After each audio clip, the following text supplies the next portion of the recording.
Okay, hello and welcome everybody to the fourth episode of Under the Skin Conversations, where Kate Adey and I we chat about um, different aspects of being a parent, and we also have guests. And today with us we have the wonderful and very funny Gemma Blaker from the blog Six Kids, Three Principles. And in a moment, I will ask Gemma to say a couple of words about herself. But I just wanted to say at the beginning that I absolutely love her blog, and it really helped me personally in my life to, I think, to relax more and and somehow question also all the rules that I have in my head, and just be more relaxed around my kids, I think. So, and today we are talking with Gemma about accepting our children the way they are. I love this topic, and I'm sure we'll have a lovely conversation. So, Gemma, would you like to say a couple of words about you, about your family, and also, yeah, about your writing and whatever feels right to Thank start you. with? Hi. Thank you very much for asking me to do this. And I'm really pleased to hear that, you find my writing at the most amusing and, helpful. That's great. Thank you. I am a 43-year-old mother of six. My eldest is 13 and my youngest is 3. I started life as a teacher, and sort of my career progressed right the way through. I ended up my career as the head teacher of a special needs school in North London. And it was cut short by the arrival of our fourth child, who was an adopted little girl. She has Down syndrome and she had a lot of very serious health issues. So I've been at home for the past 7 years, sort of looking after her and all the rest of them. And during that time that I came across the principles and sort of trained as a practitioner and began my blog. I have 4 boys. 2 of the boys have autism, my 13-year-old and my 10-year-old. And then I have, my adopted daughter with Down syndrome, and then my youngest daughter, who is 3. And as I said, downstairs, not well at the moment, so she may make a bit of a guest appearance. And I started the blog over a year ago. I was really interested to explore what happens at that point where the kind of theory of the principles hits everyday life. I know that the principles is not an approach where we kind of give people a how-to. We never look at a situation and say, these are the steps that you should follow. Here are the, 5 important points for dealing with X. But when I was exposed to the principles and when I was learning myself and learning from some amazing teachers, the question that kept on coming up for me was, it's all very well sitting around in a beautiful environment with a group of like-minded adults, and I can understand the theory of what's being said, but when I would go home again and sort of the normal chaos would be happening, it was hard for me to understand what a kind of a life informed by the principles looked like in practice, when your kids are screaming, when you're stuck in traffic, when your arrangements don't work out, when you're annoyed with your other half, when you're wondering what happened to your life. I was interested to know, what does life look like then for somebody whose life is informed by and infused by the 3 principles? And that's what inspired me to start writing my blog, which is a very practical and down to earth and kind of 90% real look at what a life looks like when you've got everything going on. You've also understood and seen the truth of the deeply spiritual background to life and the truth behind life. But what does that look like? And so what I try to do in my blog is mix the kind of deeply nappy changing practical with the kind of wider vision of who we are and who we can be, and who our children really are and who they can be as well. So that's kind of the background to who I am. And do you find through writing, Gemma, that's also brought about some own insight and learning on your own part as you've gone through this that maybe you didn't realise at the beginning? No, very much so. I mean, what occurs to me at most weeks when I sit down to write is that I started a blog about parenting, and it's occurred to me that actually this is a blog about relationships. You know, relationships obviously between oneself and one's children, one's own relationship with oneself, but one's relationship with one's partner, one's friends, one's family. And one of the truths that I kept on coming back to, and which was very powerfully sort of revealed to me when I first became aware of the principles, was that how we work inside is the same as how everyone works inside. You know, our children, our annoying spouse, our infuriating mother-in-law, the friend who doesn't understand us, the guy who's cut us up on the, you know, in the traffic to the school run.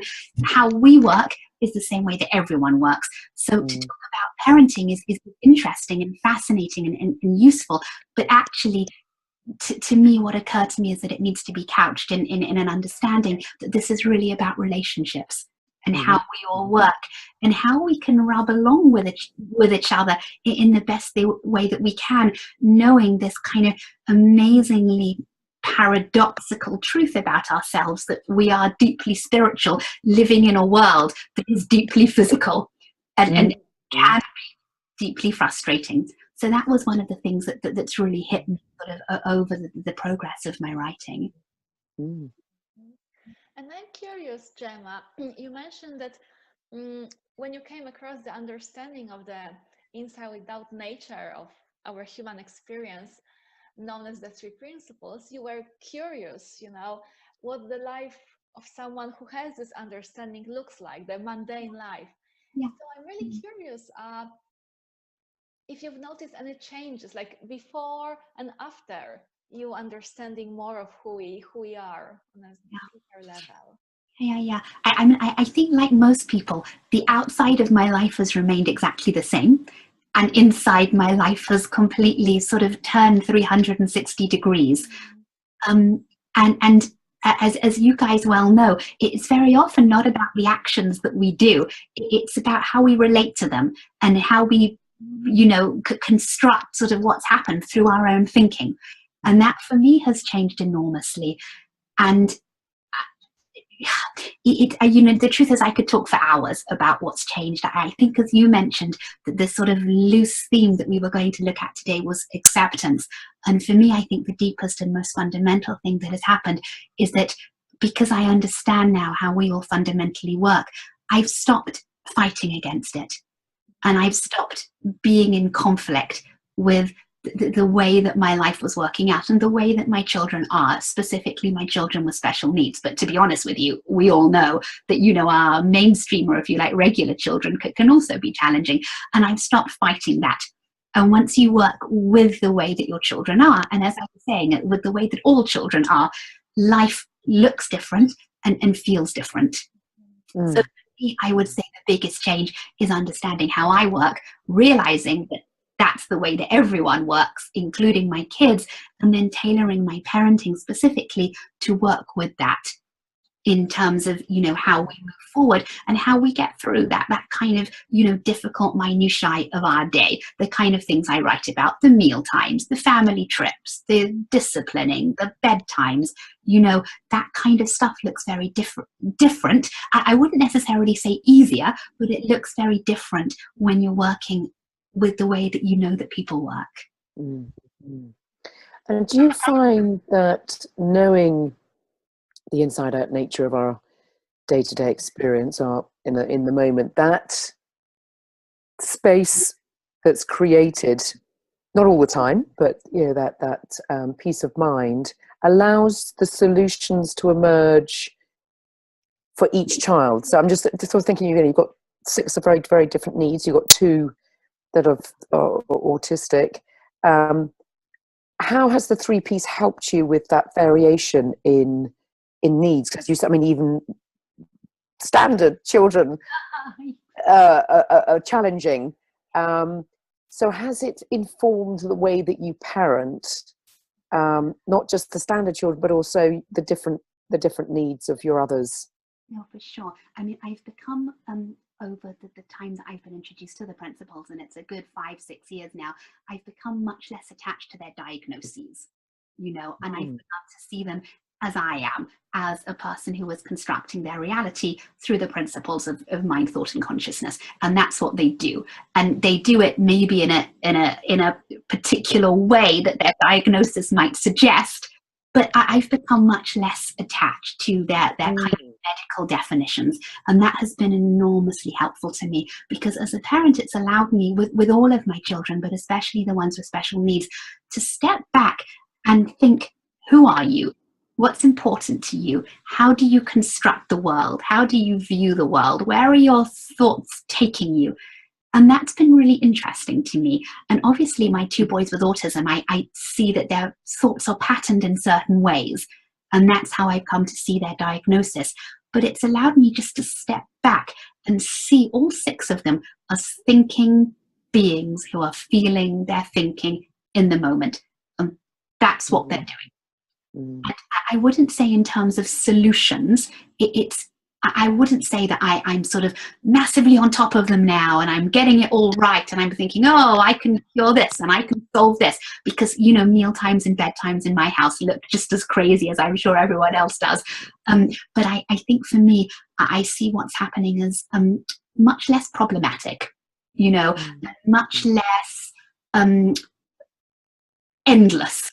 You know, if one of them was having a tantrum, I mean, for example, my little girl was having a tantrum before. I had to take her to a shop to pick something up, and she really didn't want to be there, and she was doing the whole, you know, crying on the floor, wants a drink.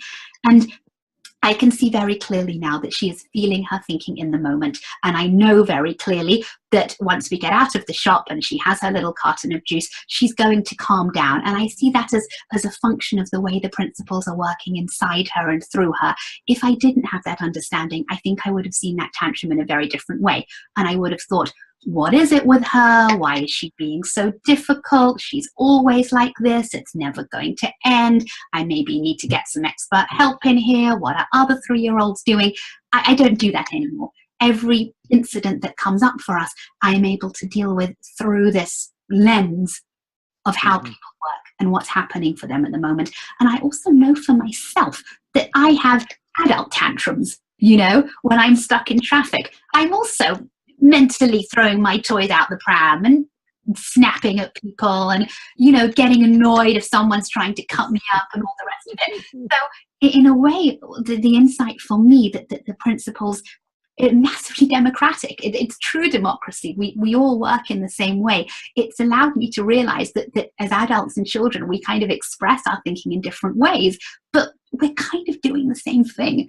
So again, when my kids are fighting against bedtime or they don't want to eat a certain thing that I've made, I think, well, I don't always want to eat exactly what's put in front of me. And as an adult, I have the luxury to choose what I want to eat. And I fight against a certain getting up time or the kind of knowledge that I need to go to bed at a certain time because I've got to be up for the school run the next morning. We're kind of all doing the same thing, but expressing it maybe in more age appropriate ways. And I'm thinking, Gemma, about the listeners who might not be that familiar with the 3 principles. Yeah. So you mentioned that that you saw that we are all operating in the same way, and you talked a little bit about it just a moment ago. Would you like to say a little bit more? What does it mean to you that we all, children, adults, everyone, that we all operate in the same way?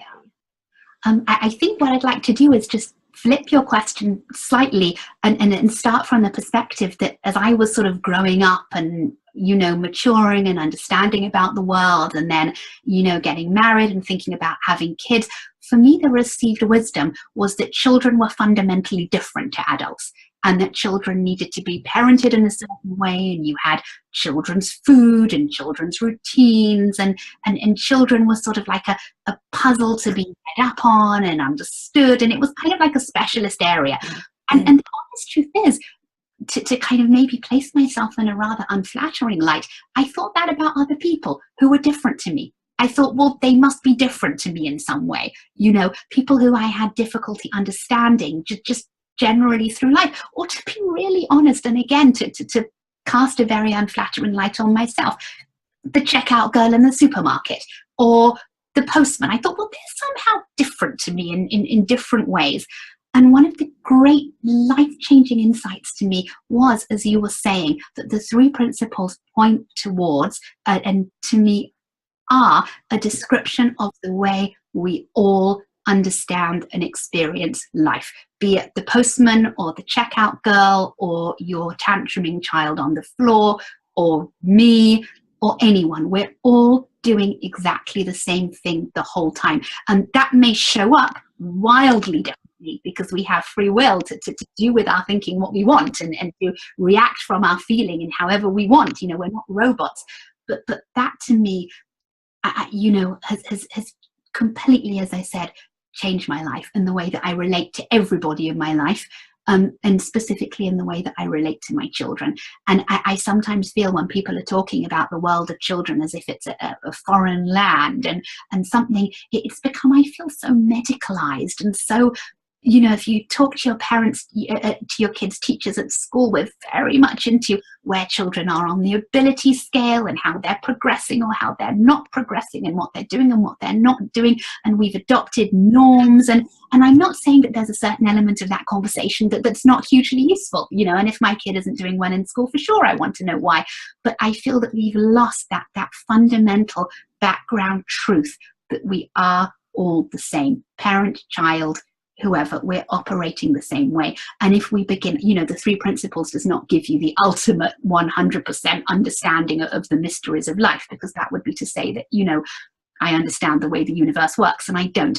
But for us to have a glimpse of the way that we show up here, it is hugely useful, because we can be pretty certain that the way that we show up is the way that everybody shows up.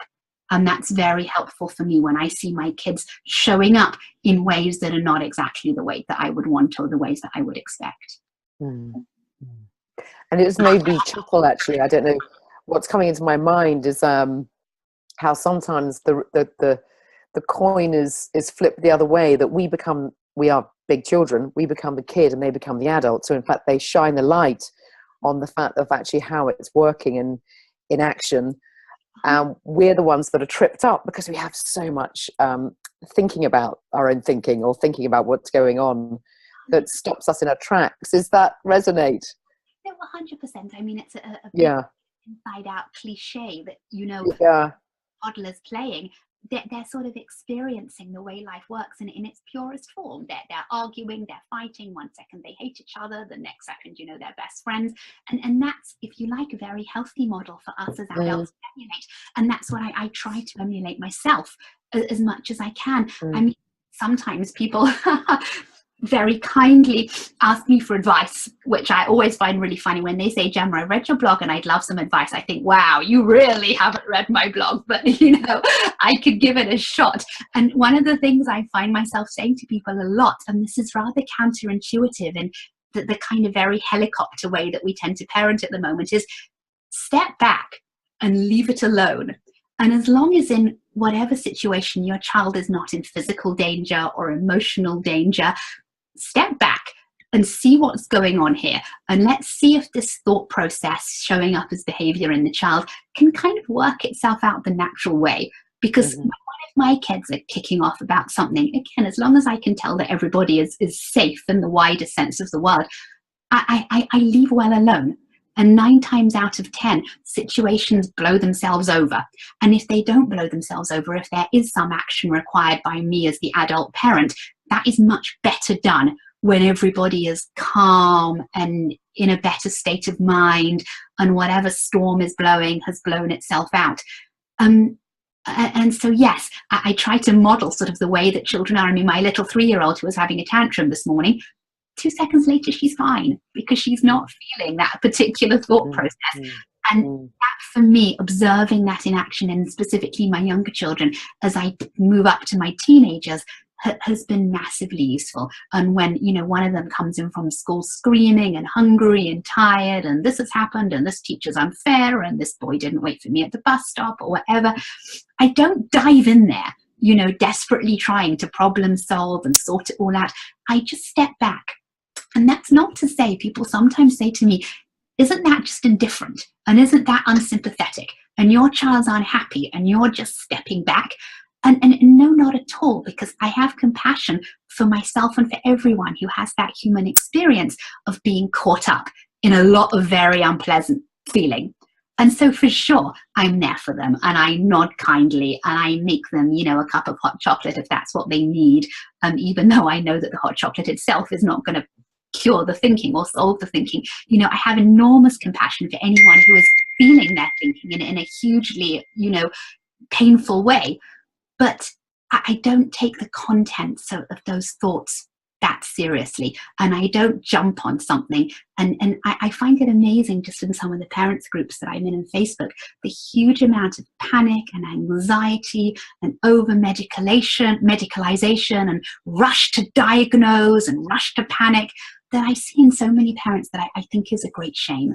And so I think the greatest lesson that I've learned from looking at the way my children operate is just to step back, you know, and just see what's going to blow itself out and what's not, you know. And sometimes, as I said, as an adult, you do need to step in. You know, nobody is saying, yeah, expose your children to unsafe situations or allow them to struggle with difficult feelings longer than they have to. But it's enormously instructive for them. Just when they see you not panicking. I mean, this morning, just to give you an example of the way our day normally pans out, is I was driving the kids to school. I had 4 of my children in the car, and the police flashed me and got me to pull over. And they were kind of panicking a little bit, my children. I was curious. I didn't understand, you know, what the police would want of me. And the policeman was rather officious. And before he would tell me what he wanted with me, he wanted to run my driving license, blah, blah, blah. And the kids were really quite nervous. And as it turned out, I had a broken brake light, which he wanted to tell me about. But I was really very consciously aware that I needed to not give in to my feelings of concern and worry and frustration and annoyance at the way that this, you know, policeman was dealing with me. And I think that's very useful for children, to see you not diving in and jumping on the train of every thought and emotion that kind of floods. Mm-hmm. What's occurring to me is that in order to be able to just step back and relax, one needs to have a certain level of trust in something other than our ability to figure things out with our little brains. I haven't got anything figured out. I just have trust in the way that the human operating system works. And I know from my own life that however down a person is, however desperate they feel, however dark the world feels, and I have those moments the whole time. You know, I don't think there's any practitioner in the world that's going to say to you, yeah, I am 100% on top of my life the whole time. But in those moments, I do have a fundamental bedrock faith that I am going to come out of this, that my natural mental equilibrium is going to settle itself. And I know that with my kids. So if my daughter is crying, for sure, I'm going to have her on my lap and give her a hug. I certainly am. I'm not engaging with her because I know that it's going to work itself out. But what I do know is that her operating system is probably a lot healthier than mine is. And it's going to come back. I resist the temptation, unless it's something very obvious, if a child's fallen over and they need a plaster, for example. But I resist the temptation to fix the whole time, you know, or to solve things, unless, you know, someone needs a pencil and I can get a pencil, you know. But the bigger things, and that's been a very, very big change for me. I used to think as a parent that I needed to mastermind and micromanage my children's entire life, and I needed to be on top of everything. And I don't feel that now. And even if they come to me with a problem, I'm happy to talk it through with them, but I resist the ability to solve, unless it really is something very obvious and solvable that as an adult I can solve quite quickly. So I'm not saying I don't email my kids' teachers, or I don't, you know, go to parents' meetings. I do all of that stuff, but I see absolutely no, you know, need to step in and manage and fix at all. That's gone for me simply because, not because I have the answers, because I have faith in the human operating system. And do you feel, Gemma, that your understanding in the relationship that you have with particularly maybe the older ones has changed the way that you converse with them and maybe it's in pointing them to this in a way that resonates for them, showing them what they already have. So it's accepting them for who they are and what they are, but also helping them accept themselves for who they are. No, very much. Fine. We're fine. We can carry on. Okay. The reason I remember what I was going to say is that my eldest son at the moment has got an amazing team of practitioners, something called iHeart, which is a team of 3 principles practitioners that goes into London schools and does 3 principles work with teenagers. And it's happening by complete coincidence in my son's school at the moment. So I've been really interested in this, and I've been saying to him, what are you learning? What do you think? And all he's able to tell me, bear in mind that he is autistic, is that it's total rubbish. And the only thing he does, and he just sits at the back of the class in silence so that, you know, he doesn't get into trouble. And in terms of talking about the principles of my kids, and I do not want to be sexist and generalize here, I found with my boys especially, and they do not have the language of emotions or that kind of sense of metacognition to step back from their own thinking and appreciate that they are thinking beings who have a role in the direction that their life takes, rather than life just happening to them and them just, you know, responding to it. That's kind of the way they see it at the moment. So I have been completely unsuccessful in talking about the principles with my kids. But as I was, you know, alluding to before, what I really hope I'm able to do, and I passionately believe in this, is just teaching by example, you know, not that I get it right 100% of the time at all, but just kind of showing them, as I said with the police this morning, that I'm going to be okay, and I'm not going to be carried away by my feelings, with my thinkings, and that, you know, to show them how I conduct myself, which I want to say is not always perfect by any means. Yeah. But for me, that's the form of teaching, you know, that I'm engaged in at the moment. I sometimes feel, and I don't know very much about sort of developmental child psychology, that this isn't my subject area, but I think sometimes, and I write about this quite a lot, I think that we make a lot of very heavy demands on our kids to act in an extremely mature, very finessed, interpersonal way that actually we don't as adults. I mean, sometimes when I look at the kind of social skills and programs in schools and the way that they attempt to resolve behavior issues, I think the motivation behind those is brilliant and admirable. And I'm not saying that children, you know, should not be taught, but I sometimes think that, you know, what they're expecting quite young children to do is developmentally very hard. And I can see with my boys, I may just have particularly immature boys, but they don't really have developed that theory of mind yet, that idea of taking outside themselves. Yeah, I can resonate with your point. Carolina's got girls, so we can come on to girls if we're stereotyping. But I love what you said there, Gemma, because I've got 3 boys. But I think it's interesting. Your 13-year-old is just characterized as a little bit like my eldest. Yeah. What's interesting is pacing. Yeah. It's actually being where they are. And I still throw the same card, in the sense I just, you know, just lightly, when there's an opportunity of seeing something in action that's happening in their life, I point again, you know, and just point.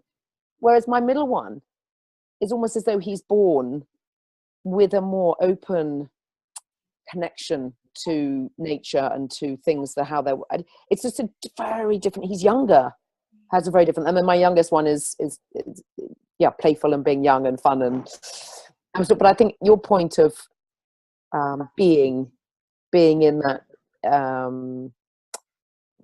space and just knowing how you operate, and you showing up in a way that perhaps before knowing it you wouldn't have shown up, particularly with the police or with the traffic jam. Wonderful way of just showing it in action to the children, which is so powerful. Yeah, I mean, we're not massively into feelings in our house, which is something I noticed when I'm kind of discussing my kids. Yep. With my friends. They're very much, my child's feeling this and my child's feeling that, and getting very upset, which to my mind to throw a lot of attention on the thoughts and the feelings Mm. almost always counterproductive. Mm. And we don't really do that. And I notice that, and I'm very happy with it. And it's not that, you know, I don't want to give validation and time and listening and attention to where my children are. I think that's extremely important, and that's vital for people to feel that they're heard. But we don't really get carried away with what you're feeling and your blah blah blah. And I know, sweetie, that's my phone. And knowing it passes, it's momentary. 100%. And I think if I think about, you mentioned as adults, we get very stuck and we get overwhelmed with our thoughts, and we can't get out of our heads, and we remember the argument we had a week ago and we're still going through it, and, you know, thinking about what we could have said. And you know, obviously our kids don't do that. And I like to kind of model for them, I really want to stress, not always successfully, this lighter touch, you know. People often say to me, with, you know, in response to some of my blog posts, you know, you're dealing with very serious issues. I mean, my daughter, for example, has very serious health issues, and they say, you know, you do it in a funny way. And I think sometimes that juxtaposition is quite hard for people. And I'm not saying that one should always be laughing at everything in life. Of course I'm not. But we do have in this house quite a light touch. You know, we can be, that's my phone, thank you, Bobby. You know, we can be screaming at each other 1 minute, and 2 minutes later we're absolutely fine, and I'm not carrying that, and the kids aren't either, you know. And we can have a crisis, and we're okay, you know. And that, I think, is a very, very useful skill that I want my children to acquire going forward. Now, obviously, it's more than a skill. It represents a much deeper truth about life. But at the moment, my kids kind of aren't at the maturity level to understand that. And maybe one day they will be. But as I said, for me, it's just modeling for me what I think a successful life looks like. That is most helpful for where we are at the moment. Maybe this is, we're kind of coming to the end, aren't we, Carolina? Was there anything you wanted to reflect on there? And then maybe we just wrap up, Gemma, with 2 or 3, just, I mean, I think you've just said some wonderful things there, just to share again as a key message. Carolina, was there anything? No, the only thing that is coming is that I would like to have Gemma again on this Under the Skin series, because I still have many questions, you know.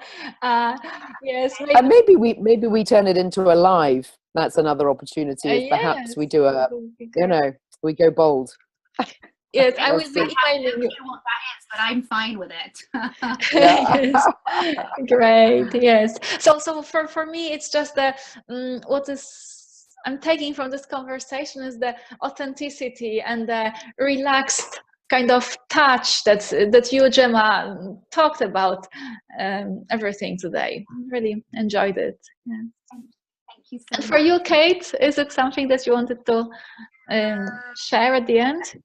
No. Just loved listening to you and chatting with you, Gemma. And I think there's some wonderful. I love the stepping back, and I think it's simple and profound. Did you want to finish off, Gemma, with anything?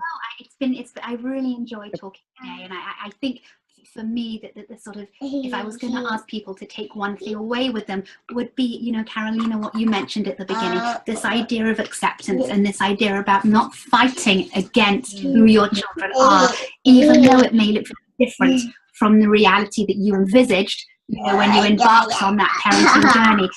For me has quite literally been life-saving in some of the things that have cropped up for us in our life, and to work with your children rather than against them, even if that picture looks very different, you know, has been enormous. Wonderful.